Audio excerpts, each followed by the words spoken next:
Barrasso. And the score remains 2-1 for the New York Islanders. Steve, a different approach by your team as you headed out for Game 6. Yeah, we remember Game 5 where they came out and scored 3 quick goals on us, and we figured we'd pay them back in our building and come out really strong, and we did. Brad Delgarno, Travis Green, and I can't remember one of those other guys. Anyway, they're doing a great job in checking out the Lemieux line, and we need that, and that's going to win us a hockey game. Interesting sign on the Islander dressing room. It says, very simply, winning is fun. Let us in on that. Is that from Al Arbour? Well, it's pretty self-explanatory, especially when you're this far in the playoffs, especially beating this team.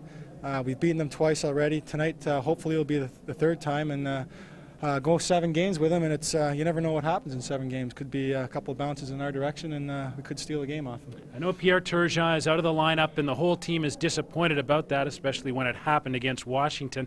Did it give more responsibility to guys like yourself that you had to pick up the slack offensively? Absolutely. Although I haven't done too much in this round, I haven't got any goals yet, but Pierre Turgeon's a cog in our wheel, I think, and when he's out there, our power play is working, and our team's going pretty well. It's hard to adjust because when I was playing with him and Derek King, we didn't seem to dump the puck in as much as we have been now, and I'm not really that used to it. It's a little harder to get over that line and get in and forward check, but it's been effective tonight, and if we can exploit their defense, then I think we'll win the hockey game. Steve, you've seen the interest grow again at Nassau Coliseum. For a while there, the Islanders were a franchise that didn't draw a lot of fans. They weren't winning, and now all of a sudden the fans are back there and behind you. Is that a good feeling to see it grow? It's a great feeling, and it's good for this franchise. Over the last couple of years, last 3 years, they hadn't made the playoffs, and this year we finally made it, and the fans are starting to get more involved in hockey in Long Island, and it's pretty exciting. And I'm happy they're here because they really help us a lot.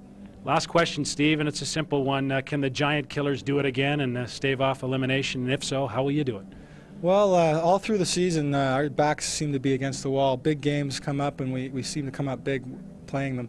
And hopefully tonight's just another one of those games with our back against the wall.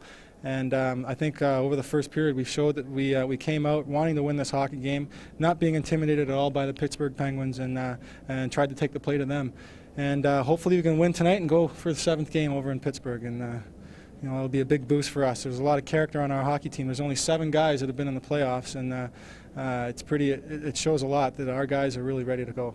Steve, thanks for coming in. Thank you very much. Steve Thomas of the New York Islanders. The Islanders lead the Pittsburgh Penguins 2-1 after 1 period of play in this, the Patrick Final, game number 6. Coming up next, Ford's great playoff goaltenders and the great Jerry Cheevers. Once again, it is 2-1 Islanders after 1.